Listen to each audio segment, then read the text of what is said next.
کہ اللہ نے جن مقاصد کے لیے مجھے مبعوث فرمایا ہے، میری بعثت فرمائی ہے، ان میں یہ بھی شامل ہے کہ میں مکارم اخلاق کو پایۂ تکمیل تک پہنچاؤں، یعنی اعلی اخلاق، عمدہ اخلاق آپ کی بعثت سے پہلے بھی دنیا میں موجود تھے۔ تمام انبیاء اور صلحاء اعلی اخلاق سے متصف ہوا کرتے تھے، لیکن رسول اللہ صلی اللہ علیہ وسلم نے ان اعلی اخلاق کا آ کر صرف احیاء نہیں فرمایا، بلکہ ان کو انتہائی بلندیوں تک پہنچایا، اپنی تعلیمات میں بھی اور اپنے عمل میں بھی۔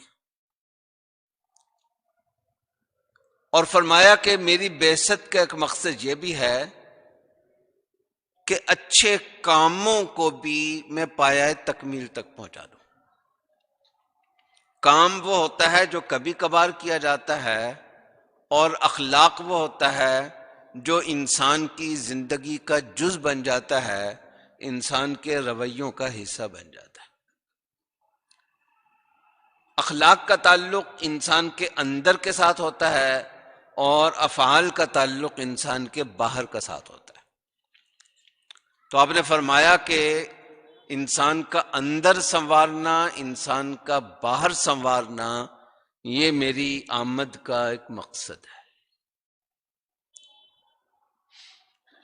آپ کے اعلی اخلاق کیا ہیں اور آپ کی امت کے اعلی اخلاق کیا ہیں؟ تو اس سلسلے میں دوسری روایت جو میں نے پڑھی ہے وہ کعب احبار کی ہے۔ یہ یہودیوں کے بہت بڑے عالم، بلکہ یوں کہیے کہ ان کے علامہ تھے۔ یہودیوں کے ہاں علم کے جو بلند ترین مقام پر فائز ہوتا تھا اسے حبر یا حبر کہا جاتا تھا، اور ان کو جو ہے وہ صرف حبر نہیں یا حبر نہیں کہتے تھے، بلکہ احبار کہتے تھے۔ علاموں کا بھی علامہ، عالموں کا بھی عالم، بہت بڑا عالم، جو کئی عالموں کے ایک عالم کئی عالموں کے برابر ہے۔ یہودیوں کے اتنے بڑے عالم تھے یہ، بعد میں انہوں نے اسلام قبول کر لیا۔ تو ان سے یہ مروی ہے، انہوں نے کتب سابقہ پہلے انبیاء پر جو وحی آئی اور جو لکھی ہوئی موجود تھی یہودیوں کے پاس، اس کے حوالے سے بتایا کہ رسول اللہ صلی اللہ علیہ وسلم اور ان کی امت کی کیا کیا صفات بیان ہوئی ہیں۔ تو فرمایا کہ یہ لکھا ہوا ہے کہ محمد الرسول اللہ کہتے ہیں کہ میرے چنے ہوئے بندے ہیں، منتخب کیے ہوئے بندے ہیں، نہ تو وہ بد اخلاق ہیں نہ ہی وہ بد مزاج ہیں، نہ تو ان کے رویے میں کوئی ایسی بات ہے جو دوسروں کے لیے تکلیف دہ ہو، اور نہ ہی کبھی کبھار کے عمل میں یا کبھی کبھار کی گفتگو میں کوئی ایسی بات ہوتی ہے جس میں کوئی دوسرا شدت یا تلخی یا کرختگی کسی قسم کی محسوس کرے۔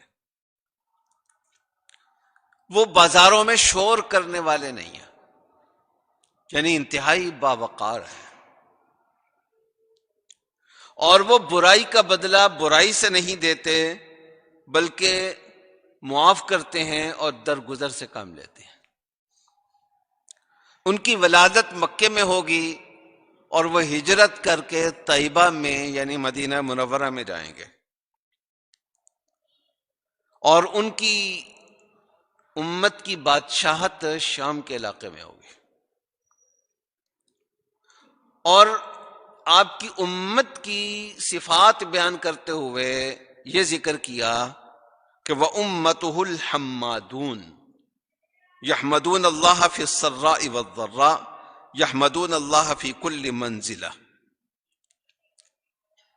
کہ ان کی جو امت ہے وہ حماد ہیں، یعنی اللہ کی بہت زیادہ حمد کرنے والے ہیں۔ اللہ کی بہت زیادہ تعریفیں کرنے والے.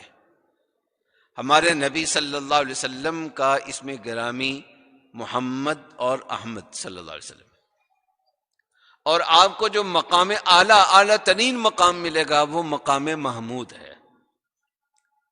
اور آپ کی امت کی جو صفت ہے وہ حماد ہے. اور اس کی وضاحت کرتے ہوئے فرمایا کہ اگر خوشیاں ملیں تب بھی اللہ کی حمد کرتے ہیں، اور اگر زندگی کے نشیب و فراز کا، زندگی کی کسی تلخی کا سامنا کرنا پڑے تو بھی اللہ کی حمد کرتے ہیں، کیونکہ اس وقت بھی اللہ کی نعمتیں ہوتی ہیں. اور اللہ کی نعمتوں کو، اللہ کی نعمتوں کے اتنے قدر شناس ہیں کہ مشکل وقت میں بھی اس چیز کو نہیں بھولتے کہ ہم اللہ کی نعمتوں کے اندر جی رہے ہیں. اور فرمایا کہ ہر جگہ اللہ کی حمد کرتے ہیں، اور جب بھی کسی بلندی پر چڑھتے ہیں تو اللہ کی بڑائی اور کبریائی بیان کرتے ہیں. پہاڑ پر چڑھ رہے ہیں، اوپر چڑھ رہے ہیں، تو یہ نہیں سوچتے کہ ہم اوپر چڑھ رہے ہیں تو اونچے ہو گئے، بلکہ یہ سوچتے ہیں کہ اونچی ذات صرف اللہ کی ہے. اس میں ظاہری بلندیاں بھی آ جاتی ہیں اور معنوی بلندیاں. کوئی کامیابی ملی، کوئی مرتبہ مل گیا، کوئی منصب مل گیا، کوئی عہدہ مل گیا، کوئی شہرت مل گئی. تو جو بھی بلندی ملتی ہے اس بلندی میں رسول اللہ صلی اللہ علیہ وسلم کی تربیت کا کوئی بھی اثر جس امتی میں ہوگا، وہ بڑائی اپنی نہیں بیان کرے گا بلکہ وہ بڑائی اپنے رب کی بیان کرے گا. اور فرمایا کہ رعاۃ للشمس، ایک اہم صفت ان کی یہ ہے کہ یہ سورج کا دھیان رکھتے ہیں، یعنی ان کی زندگی سورج کے ساتھ چلتی. سورج کے ساتھ چلنے کا مطلب یہ ہے کہ جو نظام الاوقات ہے وہ ان کا نظام الاوقات نمازوں سے جڑا ہوا ہوتا ہے، اور نمازوں کے جتنے اوقات ہیں وہ کسی نہ کسی طرح سورج سے جڑے ہوئے ہوتے ہیں. اس لیے ان کی زندگی سورج سے جڑی ہوتی. ان کے ہاں یہ نہیں ہے کہ اتنے بجے اٹھنا ہے، بلکہ ان کے ہاں یہ ہے کہ فجر کے وقت اٹھنا ہے. فجر پہلے ہوگی تو پہلے اٹھیں گے، فجر دیر سے ہوگی تو دیر سے اٹھیں گے. اس لیے کئی شمالی ملکوں کو، یورپ کے ملکوں کو ڈے لائٹ سیونگ کے لیے گھڑیاں آگے پیچھے کرنی پڑتی ہیں، لیکن اگر جس امت کا پہلے ہی ٹائم ٹیبل سورج کے ساتھ چل رہا ہو اس کو اس کی کوئی ضرورت نہیں ہے. وہ کر بھی لیں کوئی بھی فرق، تب بھی وہی بات رہتی ہے، نہ بھی کریں تب بھی وہی بات رہتی ہے. اس لیے کہ انہوں نے سورج کے حساب سے اٹھنا ہے، سورج کے حساب سے سونا ہے. عشاء کے بعد جو اصل اسلامی طریقہ ہے، عشاء کے بعد جلدی سو جائیں اور صبح کو جلدی اٹھیں، تو اس میں ان چکروں کی کوئی ضرورت ہی باقی نہیں رہتی. اور یہ فرمایا کہ اور بھی بہت ساری ہیں، ان میں سے ایک بات یہ بھی ہے کہ یہ رات کے وقت جب اللہ کی بارگاہ میں یہ کھڑے ہوتے ہیں تو ہلکی ہلکی بنبناہٹ کی آواز آ رہی ہوتی ہے، جیسا کہ مکھیوں کی بنبناہٹ کی آواز ہوتی ہے. اللہ جل جلالہ ہمیں عمل کرنے کی توفیق عطا فرمائے. الحمدللہ رب العالمین.